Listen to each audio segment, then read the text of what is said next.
Per usual, everything on this channel is for educational purposes only and is not intended as financial advice. It's Macro Monday. Let's take a look at some legacy charts. I've had several requests to look at some uranium stuff, so we'll do that at the end. But first, we've got global digital asset flows from James at CoinShares coming in at 2.2 billion on the week. Most of that is from the US ETFs on the BTC side, as James says, amid US election optimism. We'll take a look at that a little bit as well.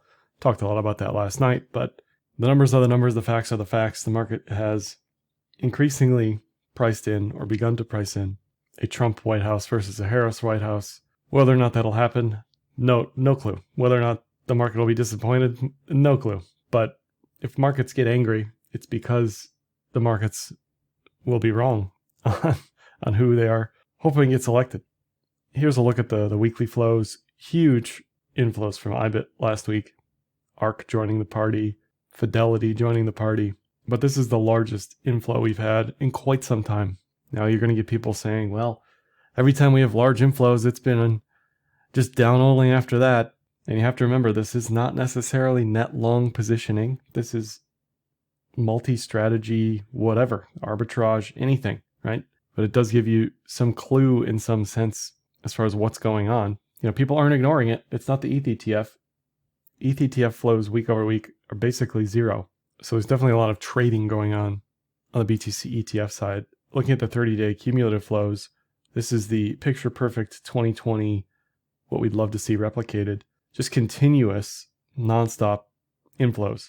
Now we've had stops and starts here since the ETFs launched, but we are once again starting to see this 30-day cumulative flow pick up. We don't need to see 2 billion a week. I think 200 million a day inflow would be great, but whatever is sustainable is what we want, because then we just gobble any mining coins that are sold, any holder coins that are sold, and eventually reach a tipping point where price goes higher. I mean, look how long this took in 2020 for price to eventually push higher. And that was through COVID. So these things take time, but the flows are very, very strong on the ETF side. This is the CME annualized basis, which is where we would see whether or not people are arbing something. You're seeing open interest shoot up.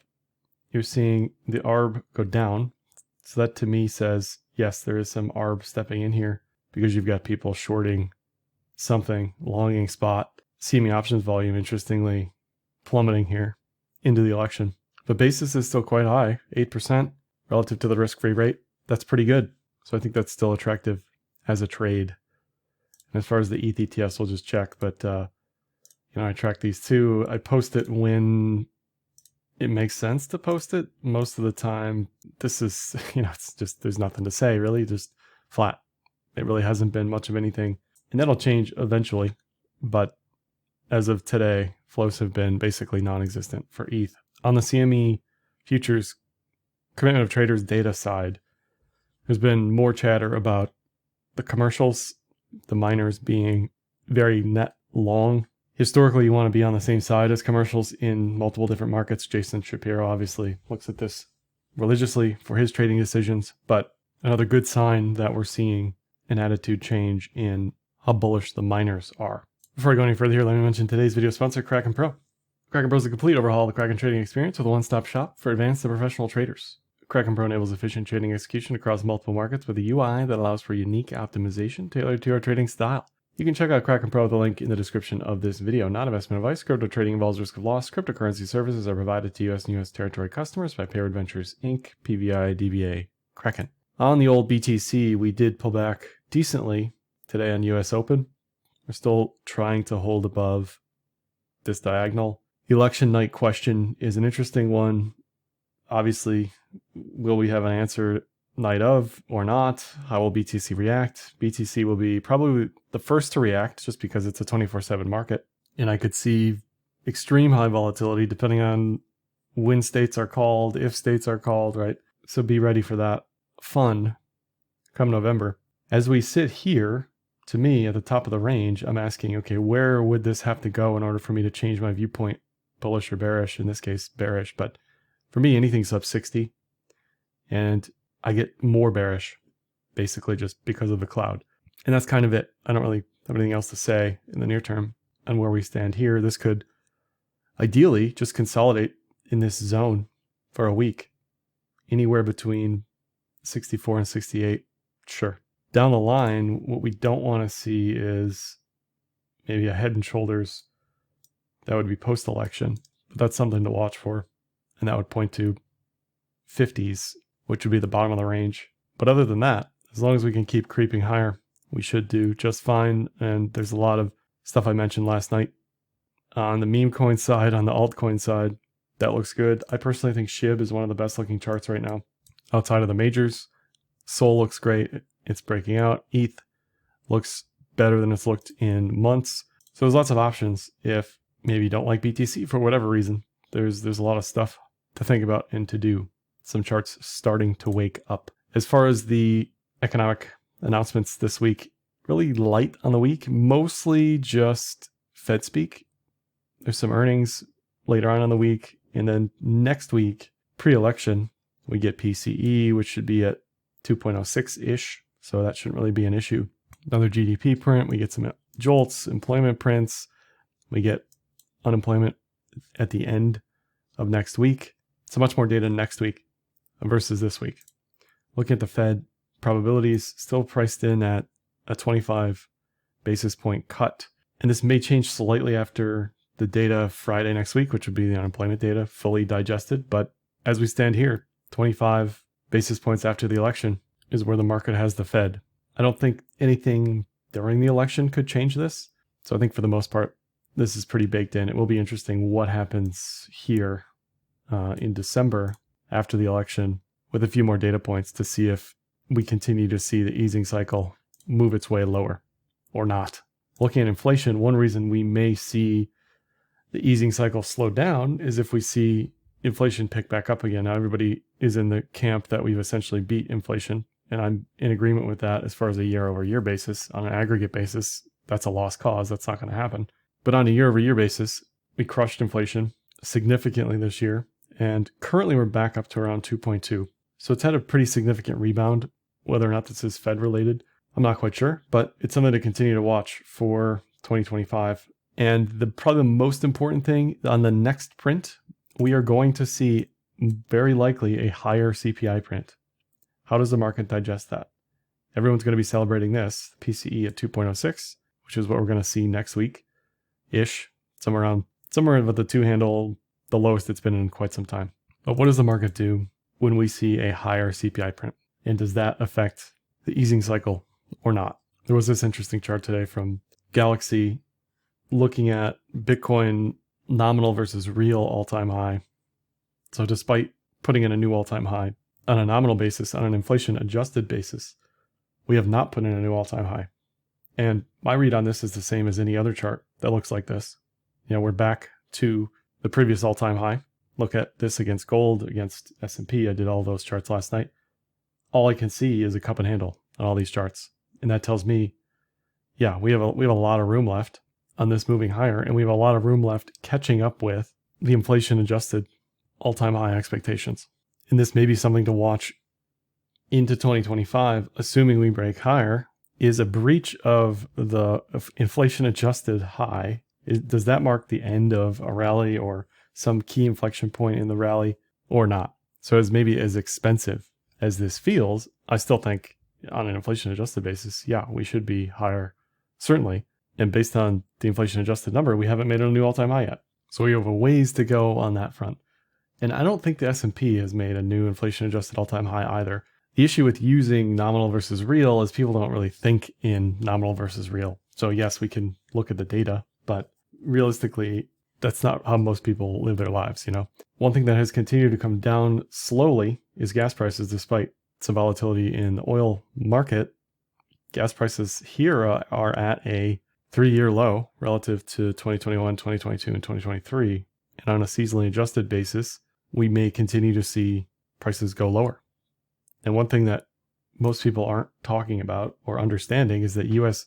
crude oil production continues to push all-time highs. And this is during a Democratic administration.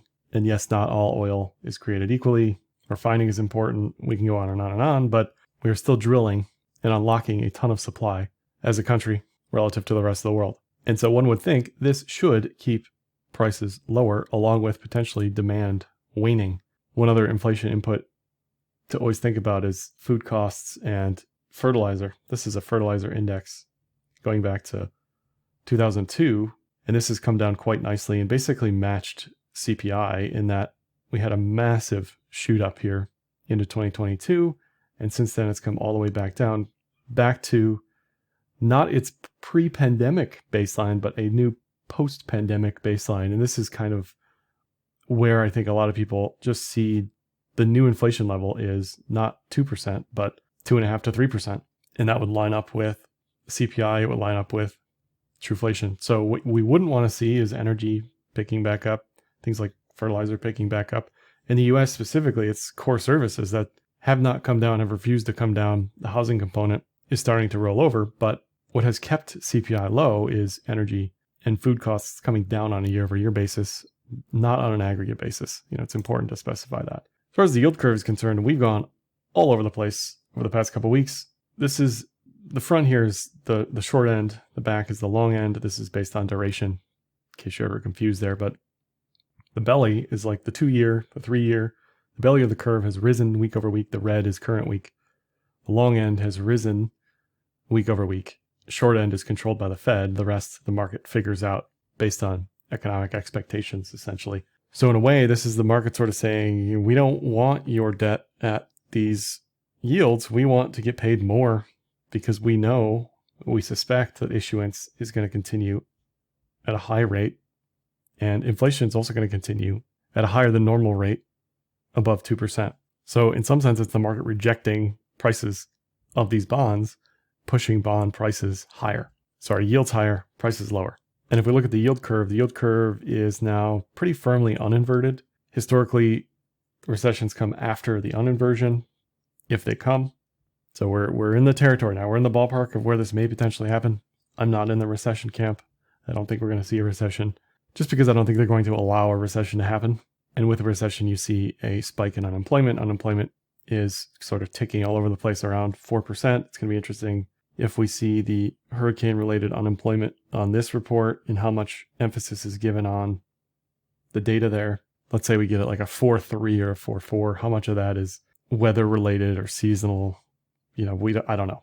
Just something to think about once that number hits. If we look at the 10.3 yield curve, the 10.3 yield curve is still pretty deeply inverted, and this is the preferred yield curve of the yield curve indicator inventor, Cam Harvey. So maybe a more dire uninversion would be the 10.3 versus the 10.2. GDP keeps creeping up, keeps ticking higher. It's certainly not recessionary. The last print was 3.4. So the market has certainly liked that as well. As far as the election in the market, looking at the 10-year yields, those have crept up with Trump getting priced in the prediction markets. Is this tariff? Is this economics? Is this administration? I don't know, but it has correlated quite nicely, as has the correlations on the S&P. The S&P has continued to push higher, along with election markets on the prediction front pushing higher. So to deny that this is what the markets are pricing in, I think is a little silly, because the correlations are pretty strong, especially with BTC. We can also go through each industry based on tax policy and see where things may or may not stack up, bullish or bearish. If you zoom way out and look at every single administration against the S&P, I don't think there's honestly that much of a difference. I don't think it really matters over the long term. It may matter more now because of the differences in policies here, but if you're looking for a cheat sheet of what the street thinks of various industries, this would be one place to look. Interesting that utilities at the bottom here being the least affected by either, as far as the delta here is essentially zero on utilities. Energy, very low. Real estate, very low. Consumer discretionary, very high. Here's the 10-year yield. That's continued to rise, and typically this will be very bearish for risk assets. We're not seeing that. The dollar just surging continuously. BTC doesn't care. Why exactly this is happening? Again, I don't know, other than Trump being priced in, why this would happen. Favorable regulatory policy towards crypto, tariffs, despite saying he wants to weaken the dollar. Certainly not where the market thinks the dollar would go under a Trump administration. Looking at the S&P, I still don't think there's a great trade here. There was a cup and handle here. There's a cup and handle here. This cup and handle played out. This cup and handle on its way to playing out. Trend is still bullish. We're still in the bullish half of the cloud. I just don't think the risk reward between here and the measured move target of the chart pattern is necessarily worth it in the near term. This is the B of A take on the cup and handle target as well. And all you're ever doing is measuring the depth of the pattern and measuring higher. That's all you're doing. So there's still a decent move left. Sure. It's a risk reward discussion into the election and what you think may or may not happen. Qs also have some sort of ascending triangle, double bottom, cup and handle, something going on here. Looks okay. Looks unexcited to be here. Most of the Mag 7 kind of chopping around. A few things doing well, but mostly chopping around. I think this will turn a corner when Apple breaks up, which I think will happen. We'll take a look at that chart in a second, but not too much to really say about this. It's not bearish at all. It's just ranging slightly below all-time highs. IWM also maybe some sort of cup and handle here going on. Points to well beyond all-time highs. I would just rather trade literally anything else than the Russell 2000. But as a signal, this to me doesn't look like it's pricing in recession either. And it's still fairly bullish despite the heavy volatility it's been seeing. This is Dow Jones Industrial also at all-time highs. And we can say, well, is there a rising wedge here? Yeah. Is it a little overbought? Probably. But it's not bearish. It just isn't. You know, it can pull back pretty significantly and still be fine on trend. But I wouldn't be super excited about buying all the way up here. That's the problem. Individual names, NVIDIA, new all-time high today. And depending on how you want to measure this, is this a triangle? Is it a triple bottom? Is it whatever, ascending triangle? You know, there's tons of ways you can slice and dice this cat, but it does measure to around 200. And it looks like that's where it wants to go. So that's good for anything down the line, AI, energy, even the Bitcoin miners that are AI related would benefit from this. Semis benefit from this as well. This is SMH MSTR. You know, it just highlights an interesting allocation question. Do you like NVIDIA here over SMH? Do you like SMH here over crypto? Do you like MSTR here over BTC? But undeniably, this is a bearish break for SMH, a bullish break for MSTR, which is basically 2x BTC.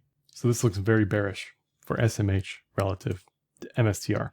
Here's Apple, which for the past couple months to me has kind of looked like everything under the sun. It was a head and shoulders for a little bit. It was a diamond top for a little bit, but all the way here now into October, this is looking more and more like an ascending triangle similar to Meta, which already played out.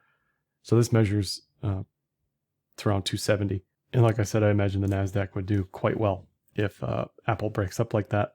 This is Google, which is under all sorts of antitrust investigations, but it still has a pretty decent looking inverted head and shoulders here with a pending cloud breakout. Something else to watch on the Mag 7 that isn't Microsoft or Amazon or Tesla. It does have a pretty decent risk reward into the high 180s.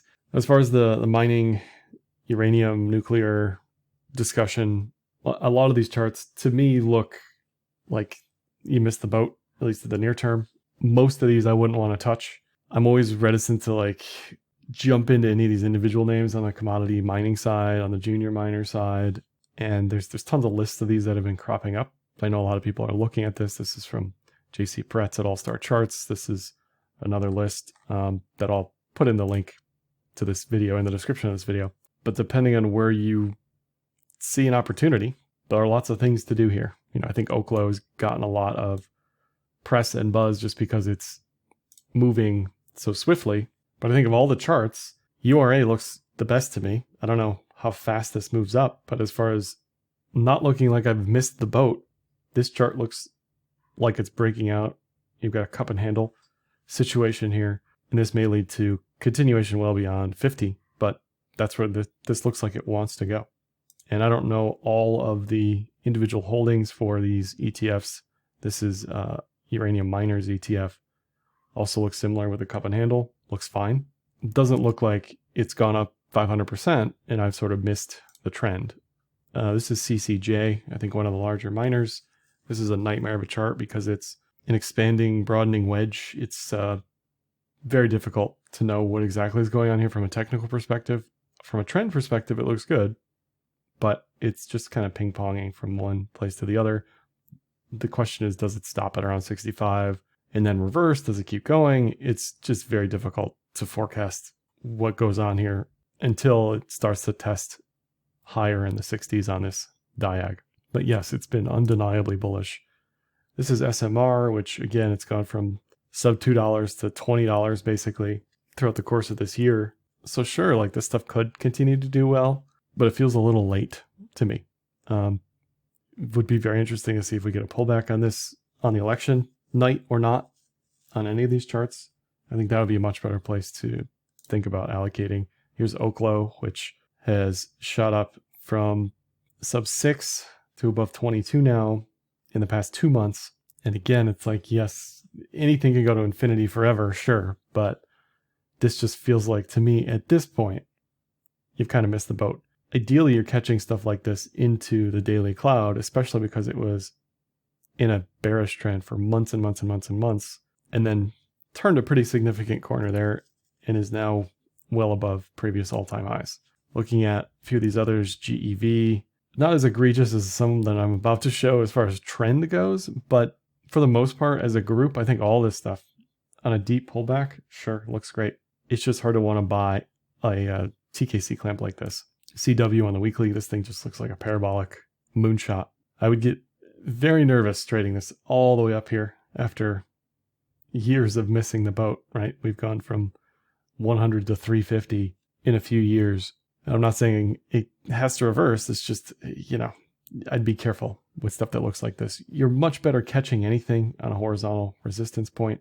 That's why on a lower time frame, watching something like the Williams fractals break up, ideally, all this stuff sort of snaps back to some mean reversion target, puts in a range for a little while, and then gives you a better entry. This is BWXT. And again, the entry was here around like 68. Up here at 126, it feels a little late to me. Just feels a little late to me. And this is just saying, you have to be somewhat on top of watching all this stuff relative to the trend. That's where screeners come into play. But to buy this up here feels a little silly to me. Here's one that just broke out, LEU. And I would obviously do further due diligence than just a chart on these companies. But this is a fresh ascending triangle breakout after a multi-year consolidation. This to me is what you want to see before pulling the trigger on some of this stuff. Waiting till we're all the way up here, it just feels way too late to me. The train has pretty much left the station.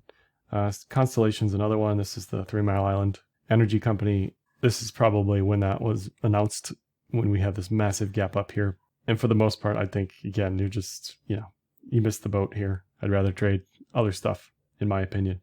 You may even have a low time frame head and shoulders up there. Vistra, same thing. It did really well into 2024, has done amazing in 2024. And what else is left, right? It feels to me, especially based on the amount of requests I'm getting on these companies, it just feels to me that this is where retail jumps in and gets absolutely slaughtered because they've missed everything, they're exit liquidity. And you just got to be really careful with this stuff when it looks like this. Lastly, Talon, very clean trend throughout 2024, has done great, but also feels a little late to me. So of everything, I just like vanilla uranium the best. Maybe I'm just too risk averse. But of all the stuff out there, this feels just the easiest, straightforward play to me in the near term. Some of the utilities have just ran off way too far to make sense to me. That's all I have for this one. Like, dislike, comment, share, subscribe, and happy trading.